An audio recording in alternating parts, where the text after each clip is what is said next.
Hi hello friends. അപ്പോൾ ഇന്നത്തെ വീഡിയോയിൽ നമ്മൾ ഡിസ്കസ് ചെയ്യാൻ പോകുന്നത് what is MEP designing and drafting എന്ന് പറയുന്ന ഒരു ക്വസ്റ്റ്യൻ ആണ്. ഓക്കെ, അപ്പോൾ എന്താണ് MEP ഡിസൈനിങ് ആൻഡ് ഡ്രാഫ്റ്റിംഗ്? എന്താണ് MEP ഫീൽഡ്, അല്ലെങ്കിൽ എന്തൊക്കെയാണ് ഡിസൈനിങ് ആൻഡ് ഡ്രാഫ്റ്റിംഗ് എന്ന് പറയുമ്പോൾ അത് എന്തൊക്കെ കാര്യങ്ങളാണ് ഇൻക്ലൂഡ് ചെയ്യുന്നത്, പിന്നെ അതുപോലെ തന്നെ ഇതിൽ യൂസ് ചെയ്യുന്ന സോഫ്റ്റ്വെയർസ് ഏതൊക്കെയാണ്, പിന്നെ അതുപോലെ ഇതിൻ്റെ സ്കോപ്പ് എന്തൊക്കെയാണ്, എന്താണ് ശരിക്കും പറഞ്ഞാൽ MEP എന്ന് പറയുന്ന ഒരു ഫീൽഡ് എന്നൊക്കെയുള്ള കാര്യങ്ങളാണ്. വളരെ സിമ്പിൾ ആയിട്ടുള്ള ഒരു വീഡിയോ ആണ് കേട്ടോ. അപ്പോൾ ഫുൾ വീഡിയോ കാണാൻ എന്തായാലും മാക്സിമം നിങ്ങൾ ട്രൈ ചെയ്യുക. പിന്നെ അതുപോലെ തന്നെ നമുക്കറിയാം MEP ഫീൽഡിൽ ഇന്ന് ഒരുപാട് ആളുകൾ വർക്ക് ചെയ്യുന്നുണ്ട്. പിന്നെ അതുപോലെ തന്നെ ITI ഡിപ്ലോമ BTech ഒക്കെ ഇലക്ട്രിക്കൽ മെക്കാനിക്കൽ ഒക്കെ കഴിഞ്ഞു വരുന്ന ഒരുപാട് വിദ്യാർത്ഥികൾ എന്ത് ചെയ്യുന്നുണ്ട്, MEP 6 month courses 3 month courses ഒക്കെ എന്ത് ചെയ്യുന്നുണ്ട്, അറ്റൻഡ് ചെയ്യുന്നുണ്ട്. അപ്പോൾ എന്താണ് MEP എന്നുള്ളതിൻ്റെ ഒരു ഓവർ വ്യൂ അല്ലെങ്കിൽ ഒരു മൊത്തത്തിലുള്ള ഒരു ഐഡിയ ആണ് നമ്മൾ ഈ ഒരു വീഡിയോയിലൂടെ നിങ്ങൾക്ക് കൺവേ ചെയ്യാൻ വേണ്ടിയിട്ട് ശ്രമിക്കുന്നത്. അപ്പോൾ മാക്സിമം നിങ്ങൾക്ക് യൂസ്ഫുൾ ആവുമെന്ന് വിചാരിക്കുന്നു. അപ്പോൾ എന്ത് ചെയ്യുക, ഫുൾ വീഡിയോ കാണാൻ ശ്രമിക്കുക കേട്ടോ. ഫസ്റ്റ് തിങ് എന്ന് പറയുന്നത് MEPയുടെ ഫുൾ ഫോം ആണ്, അല്ലെങ്കിൽ MEPയുടെ അബ്രിവിയേഷൻ ആണ്. എന്താണ് MEP എന്ന് പറയുമ്പോൾ തന്നെ നമുക്കറിയാം അതൊരു ഷോർട്ട് നെയിം ആണെന്ന് മനസ്സിലായി അല്ലേ. അപ്പോൾ MEP എന്ന് പറയുന്നത് സ്റ്റാൻഡ്സ് ഫോർ, എന്തിനെയാണ് സ്റ്റാൻഡ് ചെയ്യുന്നത് എന്ന് നോക്കാം. M for mechanical, E for electrical and P for plumbing. അപ്പോൾ ഏകദേശം ഈ ഒരു നെയിമിൽ നിന്ന് തന്നെ നമുക്ക് മനസ്സിലാക്കാം ഈ ഒരു 3 ഡിപ്പാർട്ട്മെന്റുകളുടെ ഡിസൈനിങ്ങിന്റെയും ഡ്രാഫ്റ്റിംഗ് ഇൻക്ലൂഡ് ചെയ്യുന്ന കാര്യങ്ങളാണ് MEP എഞ്ചിനീയേഴ്സിൽ അല്ലെങ്കിൽ MEP ഡിപ്പാർട്ട്മെന്റിൽ വരുന്നത്. ഓക്കെ, ബേസിക്കലി പറയുകയാണെങ്കിൽ MEP എന്ന് പറയുന്നത് എന്താണ്, സ്റ്റഡി ഓഫ് ബിൽഡിംഗ് സർവീസ് ആണ്. ബിൽഡിങ്ങിന്റെ സർവീസുകളുടെ പഠനത്തെയാണ് നമ്മൾ എന്ത് പറയുന്നത്, ബേസിക്കലി പറയുന്നത് MEP. ഓക്കെ, നമുക്കറിയാം ഒരു ബിൽഡിംഗ് കൺസ്ട്രക്ട് ചെയ്തു കഴിഞ്ഞാൽ ആ ബിൽഡിംഗ് എന്ന് പറയുന്നത് വെറും ഒരു ജീവനില്ലാത്ത കെട്ടിടമാണ് അല്ലെ, ലൈഫ് ഇല്ലാത്ത ഒരു കെട്ടിടമാണ്. ഇനി ആ ഒരു ബിൽഡിങ്ങിന് ലൈഫ് കൊടുക്കുന്ന കാര്യങ്ങൾ എന്തൊക്കെയാണ്, അവിടെയുള്ള ഇലക്ട്രിസിറ്റി, എയർ കണ്ടീഷൻ, പ്ലംബിംഗ് എന്നിവയൊക്കെയാണ്. ഇവ മൂന്നിന്റെയും കോർഡിനേഷൻ എന്ന് പറയുന്നത് വളരെ ഇമ്പോർട്ടൻ്റ് ആയിട്ടുള്ള ഒരു കാര്യം തന്നെയാണ്. എന്നാൽ ചെറിയ ബിൽഡിങ്ങുകളുടെ കൺസ്ട്രക്ഷൻ എടുക്കുകയാണെന്നുണ്ടെങ്കിൽ അത്ര വലിയ പ്രശ്നമൊന്നും ഈ 3 ഡിപ്പാർട്ട്മെന്റിന്റെയും കോർഡിനേഷൻ ഇല്ല എന്നുണ്ടെങ്കിലും പ്രശ്നമില്ല. എന്നാൽ ഇൻഡസ്ട്രിയൽ പർപ്പസുകളിൽ വലിയ ബിൽഡിങ്ങുകളുടെ കേസ് എടുക്കുകയാണെങ്കിൽ ഈ പറഞ്ഞ 3 ഡിപ്പാർട്ട്മെന്റിന്റെയും കോർഡിനേഷൻ എന്ന് പറയുന്നത് വളരെ ഇമ്പോർട്ടൻ്റ് ആയിട്ടുള്ള ഒരു കാര്യമാണ്. ഇലക്ട്രിസിറ്റി ആയിക്കോട്ടെ, എയർ കണ്ടീഷനിങ് ആയിക്കോട്ടെ, പ്ലംബിംഗ് ആയിക്കോട്ടെ, മൂന്നിന്റെയും കോർഡിനേഷൻ എന്ന് പറയുന്നത് വലിയ ബിൽഡിങ്ങുകളുടെ കേസ് എടുക്കുന്ന സമയത്ത് വളരെയധികം ഇമ്പോർട്ടൻ്റ് ആയിട്ടുള്ള ഒരു കാര്യം തന്നെയാണ്. അതുകൊണ്ട് തന്നെയാണ് ബേസിക്കലി MEP എന്ന് പറയുന്നത് ഒരു ബിൽഡിംഗ് സർവീസുകളുടെ പഠനമാണെന്ന് പറയുന്നത്.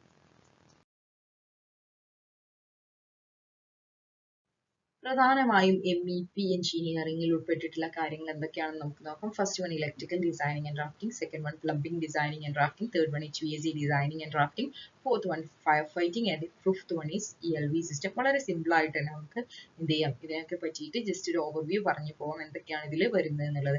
അതിന് മുൻപ് നിങ്ങൾ അറിഞ്ഞിരിക്കേണ്ട ഒരു കാര്യം, എന്താണ് ഡിസൈനിങ്ങും ഡ്രാഫ്റ്റിങ്ങും തമ്മിലുള്ള വ്യത്യാസം എന്ന് അറിഞ്ഞിരിക്കണം. ഡിസൈനിങ് എന്ന് പറഞ്ഞിട്ടുണ്ടെങ്കിൽ നമ്മൾ ആസ് ഒരു ഇലക്ട്രിക്കൽ ഡിസൈനിങ് കൺസിഡർ ചെയ്യുകയാണെന്നുണ്ടെങ്കിൽ, ഡിസൈനിങ് എന്ന് പറഞ്ഞിട്ടുണ്ടെങ്കിൽ നമ്മൾ ഈ ഒരു ഹോള് കൺസിഡർ ചെയ്യുന്ന സമയത്ത് ആ ഹോളിൽ എത്ര ലൈറ്റ് വേണം, അവിടെ പ്രോപ്പർ ഇലുമിനേഷന് വേണ്ടിയിട്ട് എത്ര ലക്സ് വേണം, ആ ലക്സ് ഇത്ര ലക്സ് 200 ലക്സ് വേണമെന്നുണ്ടെങ്കിൽ ആ ഒരു 200 ലക്സിന് എത്ര ലൈറ്റ്സ് അവിടെ ആവശ്യമായിട്ടുണ്ട്. അതുപോലെ തന്നെ എത്ര ഫാൻ, പ്രോപ്പർ എയർ സർക്കുലേഷന് വേണ്ടിയിട്ട് എത്ര ഫാൻ അവിടെ ആവശ്യമായിട്ടുണ്ട്. ആ ഒരു ഡിസൈനിങ്ങും കാര്യങ്ങളൊക്കെയാണ് അത്. അങ്ങനെ നമ്മൾ ഹൗ മച്ച് എന്നുള്ള ഒരു കൗണ്ടിനെ ഡിസൈൻ ചെയ്തെടുക്കുന്നതിനെയാണ് നമ്മൾ ഡിസൈനിങ് എന്ന് പറയുന്നത്. ഇനി അതുപോലെ തന്നെ നമ്മൾ ഡിസൈൻ ചെയ്ത ആ ഒരു പ്രോപ്പർ ഡിസൈനെ നമ്മളൊരു സോഫ്റ്റ്വെയർ വെച്ചിട്ട് എന്ത് ചെയ്യാണ്, ഡ്രോ ചെയ്യുന്നതിനെയാണ് നമ്മൾ എന്ത് പറയുന്നത്, ഡ്രാഫ്റ്റിംഗ് എന്ന് പറയുന്നത്. ഫസ്റ്റ് ഓഫ് ഓൾ നമുക്കറിയാം എന്താണ്, ലോകത്ത് എവിടെ പോയാലും ബിൽഡിങ്സുകൾ ഉണ്ടായിരിക്കും അല്ലേ. ബിൽഡിങ്സ് ഇല്ലാത്ത സ്ഥലങ്ങൾ വളരെ കുറവായിരിക്കും. അപ്പൊ ബിൽഡിങ്സ് എവിടൊക്കെ ലോകത്തുണ്ടോ അവിടൊക്കെ MEP എന്ന് പറയുന്നത് മാൻഡേറ്ററി ആണ്. നമുക്കറിയാം ഒരു ബിൽഡിംഗ് എടുത്താൽ സിവിൽ എഞ്ചിനീയറിംഗ് എന്ന് പറയുന്നത് മാൻഡേറ്ററി ആണ്. മാൻഡേറ്ററി എന്ന് പറഞ്ഞാൽ നമുക്ക് ഒഴിച്ചുകൂടാൻ കഴിയത്തില്ല, അതായത് വളരെ നിർബന്ധം അല്ലെങ്കിൽ നമുക്ക് അത്യാവശ്യമായിട്ടുള്ള ഒരു കാര്യമാണ്. അപ്പോൾ നമുക്കറിയാം എന്താണ് ബിൽഡിങ്സ് എവിടെയൊക്കെ ഉണ്ടോ അവിടെയൊക്കെ MEP എന്ന് പറയുന്നത് മാൻഡേറ്ററി ആണ്. ഏതൊരു ബിൽഡിംഗ് എടുത്താലും സിവിൽ എഞ്ചിനീയറിംഗ് മാൻഡേറ്ററി ആണ്. പിന്നീട് വരുന്നത് MEP സർവീസുകളാണ്. അതും എന്ത് തന്നെയാണ്, നമുക്ക് ഒഴിച്ചുകൂടാൻ പറ്റാത്ത കാര്യമാണ്.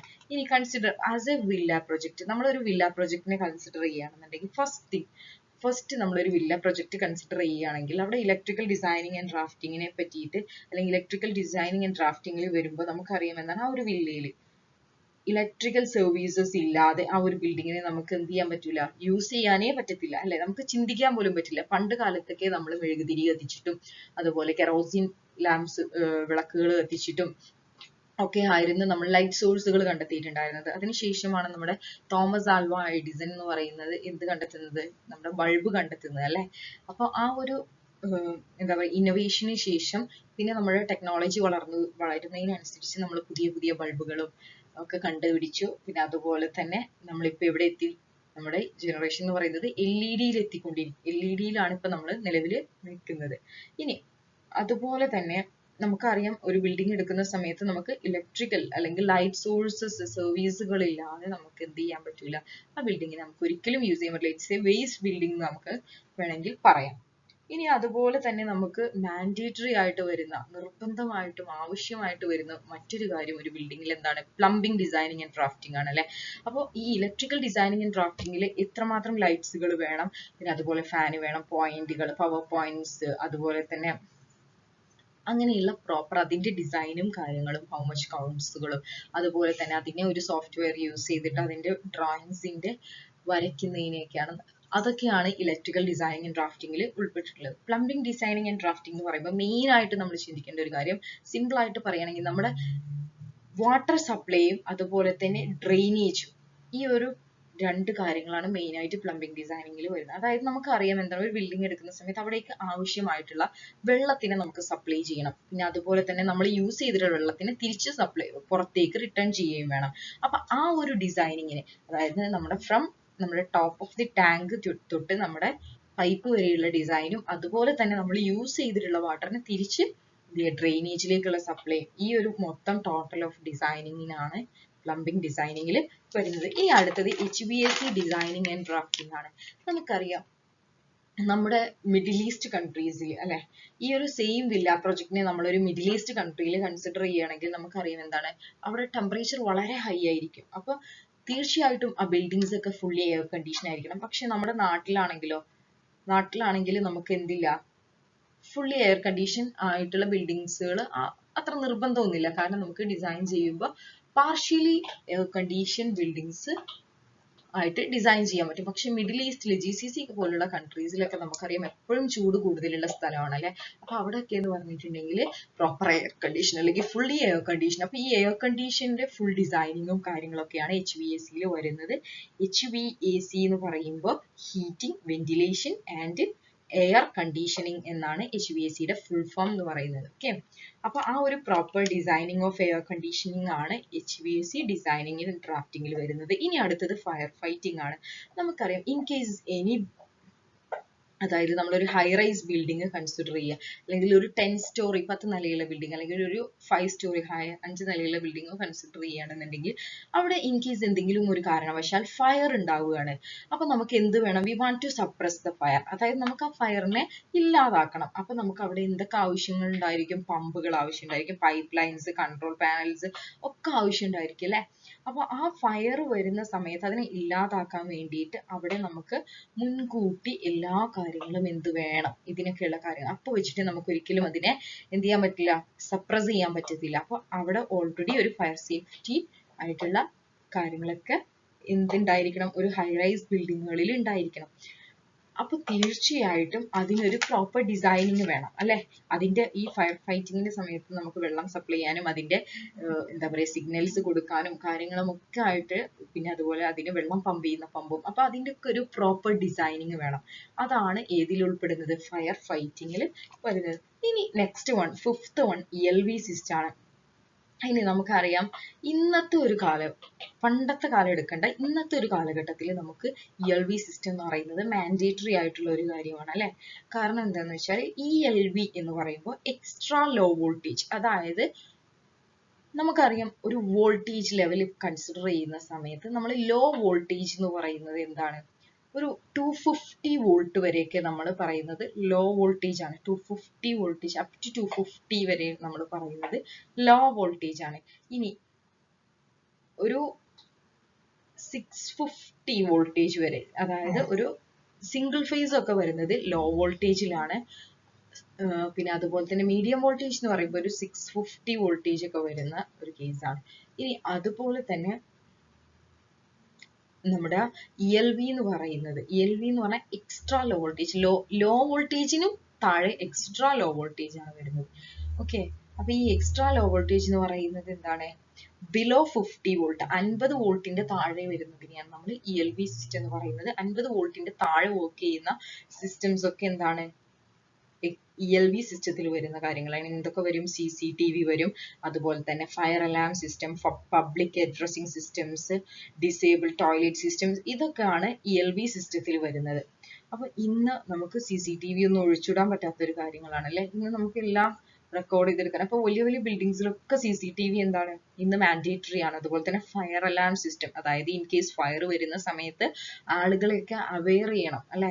അതായത് ഇങ്ങനെ ഒരു ഫയർ അവിടെ ഉണ്ടായിട്ടുണ്ട്, എല്ലാവരും എസ്കേപ്പ് ചെയ്യാൻ വേണ്ടിയിട്ട് നമുക്ക് എന്ത് ചെയ്യണം? അവിടെ അലാറം പ്രൊവൈഡ് ചെയ്യണം. അപ്പൊ അതിനായിട്ട് നമ്മൾ ഫയർ അലാറംസ് ഒക്കെ കൊടുക്കും. അതൊക്കെ എക്സ്ട്രാ ലോ വോൾട്ടേജിൽ വരുന്ന കാര്യങ്ങളാണ്. പബ്ലിക് അഡ്രസ്സിംഗ് സിസ്റ്റംസ്, അപ്പൊ ഇതൊക്കെയാണ് ബേസിക്കലി എന്തിൽ വരുന്നത്?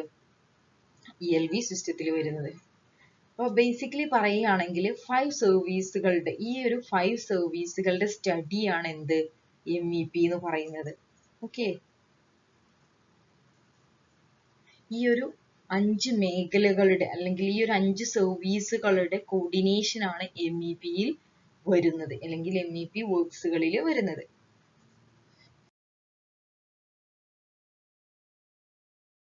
ഇനി നമുക്കൊരു ഫ്ലോ ചാർട്ട് എടുക്കുകയാണെന്നുണ്ടെങ്കിൽ നമ്മുടെ ഒരു പ്രോജക്റ്റ് എങ്ങനെയാണ് പോകുന്നത് എന്നുള്ള ആ ഒരു ലെവൽ നോക്കുകയാണെന്നുണ്ടെങ്കിൽ നമുക്കറിയാം, ആസ് എ ക്ലൈന്റ് ആണ് എന്ത് ചെയ്യുന്നത്? പ്രോജക്റ്റ് കൊണ്ടുവരുന്നത് അല്ലെ.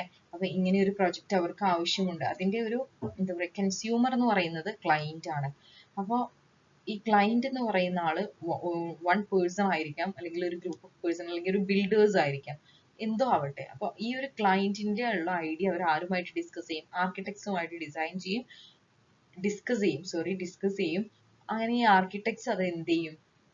സ്ട്രക്ചറൽ കൺസൾട്ടൻസിനെയും MEP കൺസൾട്ടന്റിനെയും ഏൽപ്പിക്കുകയാണ് ചെയ്യുന്നത്. അപ്പൊ സ്ട്രക്ചറൽ റിലേറ്റഡ് ആയിട്ടുള്ള ആ ഒരു ബിൽഡിങ്ങിന്റെ കൺസ്ട്രക്ഷൻ റിലേറ്റഡ് ആയിട്ടുള്ള കാര്യങ്ങളൊക്കെ ഇവിടെ പോകും, സ്ട്രക്ചറൽ കൺസൾട്ടന്റിന്റെ കീഴിൽ പോകും. ഇനി MEP സർവീസുകളൊക്കെ വരുന്നത് MEP കൺസൾട്ടന്റിന്റെ കീഴിലാണ്. ഓക്കെ, അപ്പൊ ഈ MEP കൺസൾട്ടന്റ് എന്ത് ചെയ്യും? ത്രൂ ടെൻഡർ വഴി എന്ത് ചെയ്യും? ഏറ്റവും കുറഞ്ഞ രീതിയിൽ അല്ലെങ്കിൽ കുറഞ്ഞ എക്സ്പെൻസിൽ ഏത് കമ്പനി ചെയ്തു തരുന്നു, അല്ലെങ്കിൽ ഏത് കോൺട്രാക്ടേഴ്സ് ആണോ വർക്ക് ഏറ്റെടുക്കാൻ തയ്യാറ്, അവർക്ക് എന്ത് ചെയ്യും? അവർ ഒരു പ്രോജക്റ്റ് കൊടുക്കും. അവരെന്ത് ചെയ്യും? എന്താ പറയുക, വർക്കേഴ്സിനെ വെച്ചിട്ട് എന്ത് ചെയ്യും? അത് വർക്ക് എക്സിക്യൂട്ട് ചെയ്യും. ഓക്കെ, മെയിൻലി 3 ഇമ്പോർട്ടൻറ്റ് സ്കില്ലുകളാണ് MEP എഞ്ചിനീയേഴ്സിന് വേണ്ടത്. ഫസ്റ്റ് വൺ എന്ന് പറയുന്നത് എന്താണ്? ഈ പറഞ്ഞ 5 സർവീസുകളുടെയും ഡ്രോയിങ്സ് നമുക്ക് ഡ്രാഫ്റ്റ് ചെയ്യാൻ വേണ്ടിയിട്ട് നമുക്ക് ഡ്രാഫ്റ്റിംഗ് സോഫ്റ്റ്വെയറുകൾ യൂസ് ചെയ്യാൻ അറിഞ്ഞിരിക്കണം.